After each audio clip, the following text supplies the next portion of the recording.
Ledger posting का chapter जो हम देख रहे हैं, लेजर में यहाँ पर हम देखेंगे कि जर्नल से कैसे पोस्टिंग होती है, सब्सिडरी बुक्स जो होती है, परचेज बुक, सेल्स बुक, इन सब से कैसे पोस्टिंग होती है। तो सबसे पहले हम पढ़ रहे हैं कि जर्नल से कैसे पोस्टिंग करना है ना। पोस्टिंग वर्ड का मीनिंग क्या है? जब आप बुक्स ऑफ ओरिजिनल एंट्री बनाते हो, सारी एंट्री सबसे पहले जिन बुक्स में रिकॉर्ड करते हो उनको बोलते हैं बुक्स ऑफ ओरिजिनल एंट्री।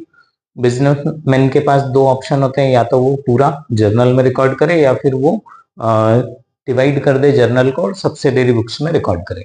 तो यहाँ पर हम जर्नल की पोस्टिंग पढ़ रहे हैं। जर्नल से जब सारी एंट्रीज को लेजर में क्लासिफिकेशन वाली प्रोसेस में डाला जाता है, जर्नल से लेजर में शिफ्ट किया जाता है, सेपरेट सेपरेट अकाउंट्स बनाए जाते हैं, उस प्रोसेस को कहा जाता है पोस्टिंग। जर्नल से जब लेजर में एंट्रीज को ट्रांसफर किया जाता है तो ठीक है। इसके अंदर सबसे पहले तो लेजर का फॉर्मेट जो होता है वो जर्नल से काफी अलग है। लेजर का फॉर्मेट जो है वो 8 कॉलम वाला फॉर्मेट होता है। डेट का कॉलम है, पर्टिकुलर्स है, जेएफ और अमाउंट। जेएफ क्या है? Journal folio. हम जो जर्नल बनाते हैं उसमें भी पेज नंबर होते हैं, लेजर बनाते हैं उसमें भी पेज नंबर होते हैं। विदाउट पेज नंबर कोई बुक्स ऑफ अकाउंट्स नहीं होता है। अब जर्नल की जो एंट्री आप लेजर में पोस्ट कर रहे हो, तो जर्नल का जो एलएफ का कॉलम है, लेजर फोलियो, वहां लेजर का पेज नंबर होगा। यानी जैसे यहां पर मैं ले रहा हूं कि राम का अकाउंट है, लेजर में राम का अकाउंट पेज नंबर 25 पे है, तो जर्नल में 25 लिख दिया जाएगा एलएफ के कॉलम में। और मान लीजिए जर्नल के पेज नंबर 20 पर यह एंट्री हुई है, तो राम के अकाउंट में जेएफ के कॉलम में क्या लिख दिया जाएगा? जर्नल का पेज नंबर 20। तो ये क्रॉस रेफरेंस के लिए यूज होता है। इस प्रोसेस को फोलियोइंग कहा जाता है, हिंदी में उसको पृष्ठांकन बोलते हैं, है ना। हिंदी वाले शब्द ज्यादा लॉजिकल हमको इजीली समझ में आते। पृष्ठ यानी पेज, अंकन यानी नंबरिंग करना, पेजेस की नंबरिंग करना, फोलियोइंग बोलते हैं इंग्लिश में उसको। तो जर्नल में लेजर फोलियो होता है, लेजर में जर्नल फोलियो होता है। इस तरीके से एक पूरी साइड डेबिट है और एक पूरी साइड क्रेडिट है, ठीक है। लेफ्ट साइड हमारी पूरी डेबिट साइड है, राइट साइड पूरी क्रेडिट साइड है लेजर में, ठीक। अब हम पोस्टिंग की प्रोसेस को समझते हैं। देखिए, आपको लेजर में बहुत सारे क्वेश्चन मिल सकते हैं अपनी बुक में, लेकिन अगर सिर्फ इतना जो मैं आपको दो चीजें बता रहा हूं यहाँ पर, इतना अगर आपको इजीली समझ में आता है तो उसमें से मैक्सिमम क्वेश्चंस आप सॉल्व कर लोगे।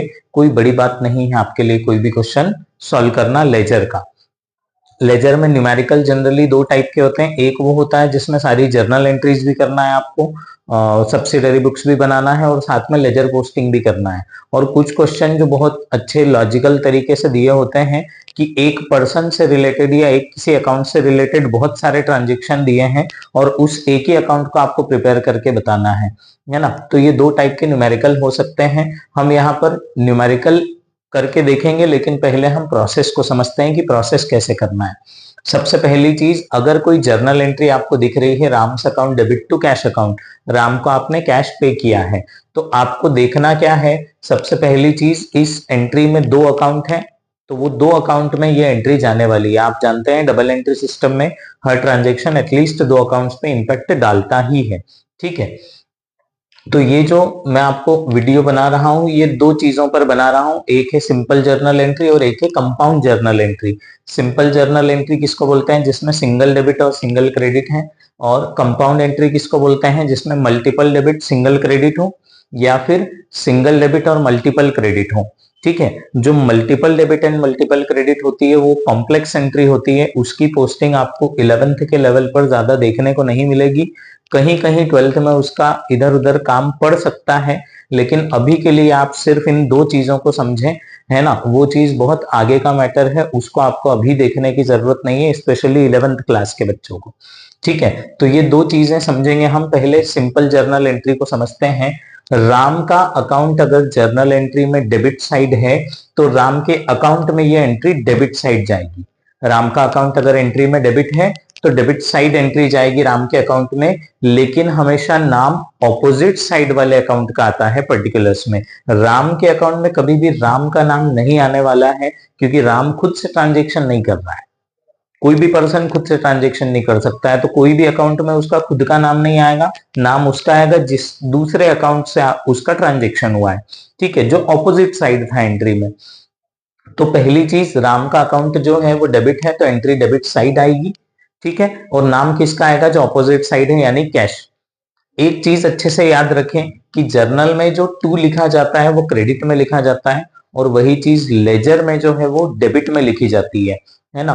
तो यहाँ पर क्या लिखेंगे हम, जो भी डेट है वो यहाँ पर डाल देंगे, और हम यहाँ पर लिखेंगे टू कैश अकाउंट। राम के अकाउंट में हम लिखेंगे टू कैश अकाउंट, और अमाउंट आ जाएगा कितना, 5000 यहाँ पर आ जाएगा डेबिट साइड। यानी करना क्या है, आपको पहले ये देखना है कि राम अगर डेबिट में है तो राम के अकाउंट में डेबिट साइड एंट्री जाएगी। अमाउंट कौन सा जाएगा, जो राम के अकाउंट के सामने लिखा हुआ है, और अकाउंट किसका लिखा जाएगा, जो ऑपोजिट साइड है, नाम ऑपोजिट साइड वाले का आएगा, ये ध्यान रखें। दूसरी चीज, कैश अकाउंट में भी ये एंट्री जाने वाली है। कैश किधर है, क्रेडिट में है, तो ये एंट्री कैश अकाउंट में किधर जाएगी, क्रेडिट साइड जाएगी। ठीक है, नाम किसका आएगा, तो कैश अकाउंट में कैश का नाम नहीं आ सकता, जैसे राम के अकाउंट में राम का नाम नहीं आ सकता है। ठीक है, तो कैश अकाउंट में क्या करना पड़ेगा, आपको नाम लिखना पड़ेगा ऑपोजिट वाले का, और उसके आगे क्या लिखना है, बाय। टू और बाय चलता है लेजर में, डेबिट साइड आपको हर अकाउंट के आगे टू लिखना होता है, और क्रेडिट साइड आपको बाय लिखना होता है। तो यहाँ पर हम क्या लिख देते हैं, by Ram's account, opposite side Ram का अकाउंट है, यहाँ पर मैंने 5000 लिख दिया। ठीक है, हम इंडिया में जनरली क्या करते हैं कि राम्स अकाउंट डेबिट है तो उसको राम सिर्फ लिखते हैं, उसके आगे कुछ नहीं लिखते हैं। लेकिन जो इंटरनेशनल अकाउंटिंग है, जैसे यूएसए वगैरह हो गया, बहुत सारी जगहों पे जर्नल एंट्रीज ऐसे की जाती है, by Ram's account to cash account. वो जर्नल और लेजर को पूरा पूरा फॉलो करते हैं ऑपोजिट वाला, यानी उनको जर्नल में भी बाय लिखने की आदत है। जिस अकाउंट को वो डेबिट करते हैं उसके आगे बाय लिखते हैं, जिसको क्रेडिट करते हैं उसको टू लिखते हैं, ताकि इसको पोस्ट करते टाइम इजी रहे। हम इंडिया में राम्स अकाउंट डेबिट लिख देते हैं तो यहाँ बाय नहीं रहता है, हमको बाय मन से याद करना पड़ता है कि जब इसको क्रेडिट में लिखेंगे तो बाय लिखना है हमको। ठीक है, तो आप बेसिक चीज पहले समझे, Ram's account debit to cash account. Ram debit है तो एंट्री डेबिट में जाएगी, नाम किसका आएगा, जो ऑपोजिट साइड है। कैश अकाउंट में एंट्री, कैश क्रेडिट में है इस एंट्री में तो क्रेडिट में जाएगी, लेकिन नाम किसका आएगा, ऑपोजिट साइड वाले का। यहाँ अमाउंट का कोई इशू नहीं है क्योंकि डेबिट और क्रेडिट में अमाउंट सेम है ना। तो ये हो गई आपकी सिंपल जर्नल एंट्री, उसकी पोस्टिंग। ठीक है, अब समझे मेन चीज, कंपाउंड जर्नल एंट्री। अगर ये आपको क्लियर समझ में आती है तो आपको कभी भी पोस्टिंग से रिलेटेड कोई प्रॉब्लम नहीं आने वाली है ना। ये 12th में भी आपको कैपिटल अकाउंट बनाने में बहुत हेल्प करेगी ये चीज, कि कैसे किसी जर्नल एंट्री की पोस्टिंग की जाती है, स्पेशली कंपाउंड एंट्रीज की। तो कंपाउंड एंट्री कौन सी होती है, जिसमें मल्टीपल डेबिट और सिंगल क्रेडिट हो, या फिर मल्टीपल क्रेडिट्स और सिंगल डेबिट हो। यहां पर मैंने एक एंट्री ली है कि राम को आपने पैसे तो पे किए हैं 5000, लेकिन राम से आपका हिसाब 5000 का था, लेकिन 200 उसने डिस्काउंट दे दिया, तो आपने उसको 4800 ही पे किए। अब यहाँ पर ये बन गई कंपाउंड एंट्री। इसकी पोस्टिंग कैसे की जाए, तो देखिए आपको रूल वही फॉलो करना है जो यहाँ फॉलो किया था, सिर्फ अमाउंट्स का थोड़ा सा ध्यान रखना पड़ेगा। पहली चीज, राम जो है, राम का अकाउंट डेबिट में है, इस एंट्री में डेबिट में है, तो राम के अकाउंट में किधर एंट्री होगी, डेबिट साइड एंट्री होगी। लेकिन ऑपोजिट साइड तो दो नाम है, तो हम दो लिखें क्या, यस आपको दो नाम लिखना पड़ेंगे।